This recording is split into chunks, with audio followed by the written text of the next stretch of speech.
Kamusta mga tol? Bagong record ni Lolo Brad mga tol, no? Second na all-time sa assist sa regular season tsaka playoffs. May try na natin yan, pero bago yan, at tsara muna tayo, focus lang sa goal.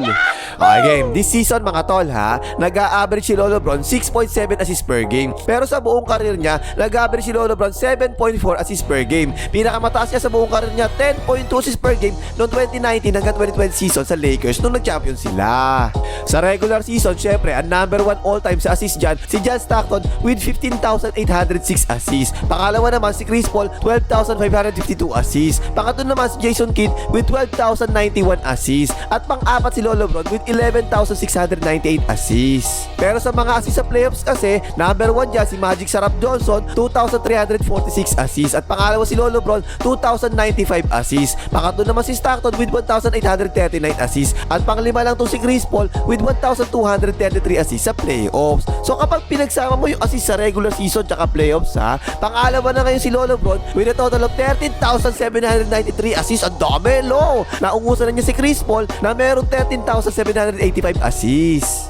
At this season mga tol ha, ang laki na talaga na pinagbago ng style ng pagpasa ni Lolo Bron. Kumpara nung si LeBron pa lang siya, hindi pa siya si Lolo Bron.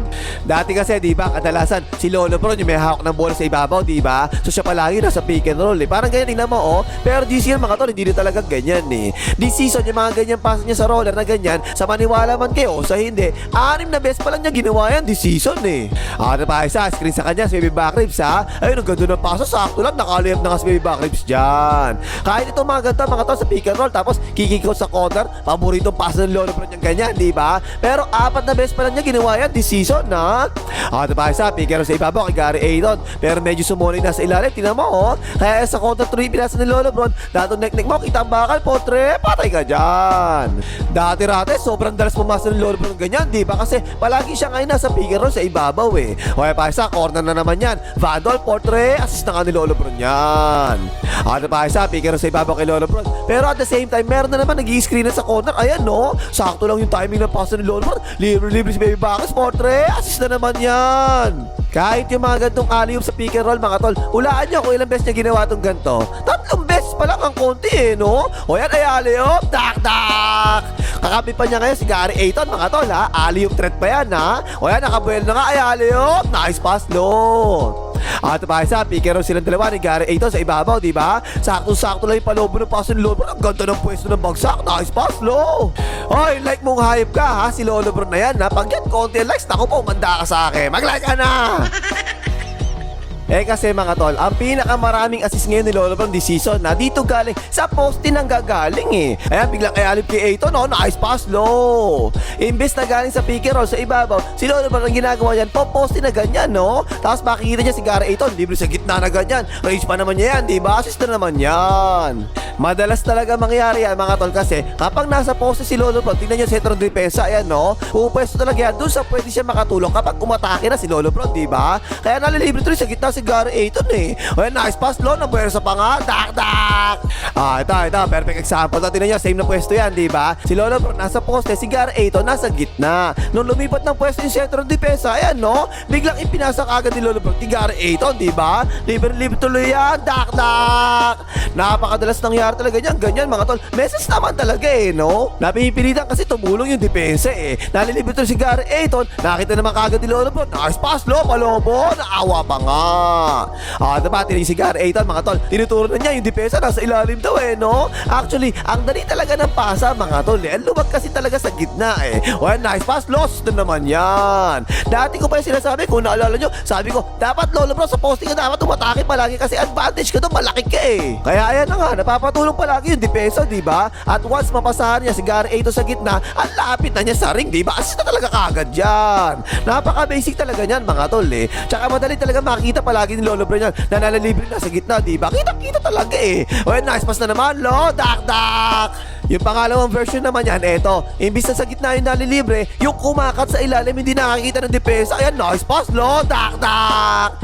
Eh kasi mga tol, yung depensa nga nakatingin sa gitna, di ba? Kasi nga, ando si Gary Ayton eh. Pwede mo pasahan siya dun eh. So yung nasa likod niya na kumakat pala, hindi na tuloy nakikita kagad. Ayan, nice pass, lo, dak-dak!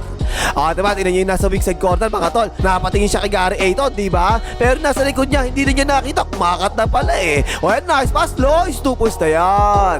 Isa pang nangyayari dyan mga tol, yung depensa ngayon ng nasa weak side corner, kadalasan umaabang na yan kagad sa loob, diba? Pero biglang ini-screen ng Gary Ayton. Ayan no, cross-court pass ang ginawa ni Lolo Bron. Libre na si Saudi Arabia, portre. Patay ka dyan. Kapag tumulong kasi yung sentro kay Lolo Bron, kailangan meron mag-rotate yung Gary Ayton sa ilalim, diba? Or else, malilibre talaga yun eh. Kaya ayun yung nasa weak side naman tuloy na alilibre ngayon. Nice pass na naman, low, na naman niya, portre. Assist na naman yan. O kaya, tinan nyo, same defense yan, diba? Abang kay Lolo Bron, tapos rotate kagad kay Gary Ayton, diba? So pwedeng ipasa kagad ni Lolo Bron sa weak side corner yan. Tingnan nyo si Mahal mga tol, mag-rotate na kagad siya, tapos punta sa corner eh, no? Sinabayan naman ngayon ng Tatalino, nice pass na naman, low, assist na naman yan. Domino effect yung nangyayari mga tol eh. Kapag hindi kay Gary Ayton sa gitna, sa weak side corner naman, nalilibre, diba? Kapag nag-rotate ka naman kagad sa weak side corner, etong cut naman sa wing galing naman, eto naman napapasahan eh, no? O yan, nice pass na naman, palobo, assist na naman yan. Ngayon naman, kapag sa strong side naman ng galing, yung double team, mas madaling paso talaga yun eh, no? Ayan, easy pass nga lang yan, baby, backers portre, assist na naman yan.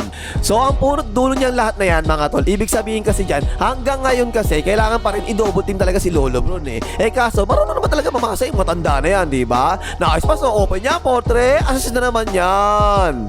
Matagal lang strength ni Lolo Bron yung ganyan, diba? Maganda talaga yung vision ni Lolo Bron, kahit tumanda na, hindi pa rin kailangan magsalamin eh. Okay, nice pass na naman, libre-libre yan, portre, assist na naman yan. Kasi mga tol, willing naman kasi talaga na pasa si Lolo Bron eh. Kaya kasabi ko, kung naalala nyo, diba? Dapat this season, mag-focus siya sa mga pasa eh. Kasi nung last na nag-champion Lakers, doon yung pinakamaraming assist per game niya sa season eh.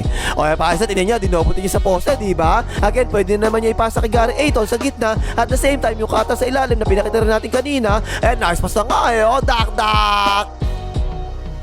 Now, meron din man kasi si Lolo Bron kay Gary Ayton na hindi galing sa pick and roll, ha? O, ito, play nila dati ito kay Davis Salon, eh, no? Sin kay Gary Ayton, ayan, dak-dak! O, ayan, tinan niya, mga tol, kahit kay Ajax 6, ginawa nila yung play na yan, diba? Biglang screen sa likod, tsaka bumuelo kayo si Ajax 6, nice pass, low, dak-dak! At tsaka yung kapag sumalubong yung depensa kay Lolo Bron na ganyan, nakapwesto si Gary Ayton sa ilalim, diba? Ayan, tuloy, ayan, dak-dak! Kapag nakabuelo kasi si Lolo Bron, mga tol, syempre, no choice talaga ang depensa, sasalubong talaga dapat yan. Pero kita-kita kagad ni Lolo Bron yung papasahan eh, no? O yan, dak-dak! Ito, ang ganda nito, ha? Hindi naman tumulong yung sentro dito, pero nakita ni Lolo Bron, bumubuelo na si Ajax 6, ayan, dak-dak! Now, ito mga tol, baka sabihin kasi na iba dyan, tol, dumadami lang yung assist ngayon ni Lolo Bron kasi kakapin niya si Papa Luka eh. Actually mga tol, hindi talaga ganun yung nakita ko eh. Yung tipong hawak ni Lolo Bron yung bola, diba? Tapos papasa lang niya kay Papa Luka, tapos assist na kagad. Kasi magaling si Papa Luka, pogi pa, parang ganyan eh, oh. 4 na beses ko lang nakita yan mga tol, 4 lang ha. Yan, yung ganyan, no? Yung pinakasimpleng assist na pwede mo magawa eh. Eto, yung ganito, legit na assist talaga to, ha? Kick-out kasi kay Papa Luka, tapos tinira kagad ako ni Pogi, Potresyo! Pero yung ganito mga tol, pinasa ni Lolo Bron, 1, 2, 3, 4 na dribble ang ginawa. Assist pa rin daw to, sabi ni NBA at padding eh, di bahala kayo sa buhay nyo. Tapos ito mga tol, yung mga pasa sa seal ni Gary Ayton, akala ko talaga madalas ko ito makakita di season eh. Pero anong nangyari, isang beses pa lang itong ginawa ni Lolo Bron, ha? Mas marami pa itong ganito, yung mga assist ni Lolo Bron sa pass break eh. O yan, nice dribble, loss, sabay drop pass, nice pass, losses na naman yan. Yan yung pangalawang pinakamaraming assist ni Lolo Bron this season, ha? Yung unang-una nga yung sa low post kanina. Akalain mo yun, matanda na nakakatakbo pa rin, nice pass, losses na naman yan.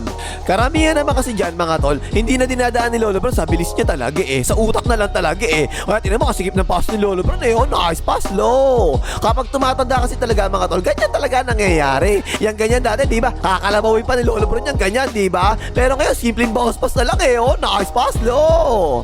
Okay, pasa, tingnan niya takbo ni Lolo Bron. Tingnan niya, hindi na talaga sagad yung takbo, di ba? Pero pagka bounce pass niya, traveling sana, di tinawagan eh. Nakabuel tuloy yan, tak-tak. Diba, tingnan niya mga tol, kung dati yan, diretso na yan, di ba? Pero ngayon, pasa lang kagad eh, Para syempre, hindi kagad na yung maahin. Nice pass, losses na naman yan. Pero mga tol, yung IQ ni Lolo Bron sa pagpasa, okay pa rin talaga ngayon, ha? Hindi naman talaga nawawala yung IQ sa mga ganyan, mga tol, kahit tumatanda na eh. Unless na lang, kung maging ulyanin ka na, ha? Pero 40 pa lang mas si Lolo Bron, Matatanda lang yan pero hindi pa yan ulyanin. So yun mga tol, no? Parang medyo malaki talaga yung pinagkaiba ng mga pasa ni Lolo Bron kaysa dati. Iba na kasi talaga yung style ng atake ngayon eh. Kung dati-rate, umasa palagi siya sa lakas ng katawan niya tsaka bilis niya, di ba? Para ma-attract niya palagi yung depensa tsaka niya ngayon ipapasa yung bola. Pero ngayon hindi na ganun eh. Mas umaasa na lang siya sa IQ niya pero okay pa rin naman talaga. Magaganda pa rin naman yung mga nagagawang pasa ni Lolo Bron kahit nagurang na siya. Okay na Pakimagas, malagay, pakita rin Lolo Bron.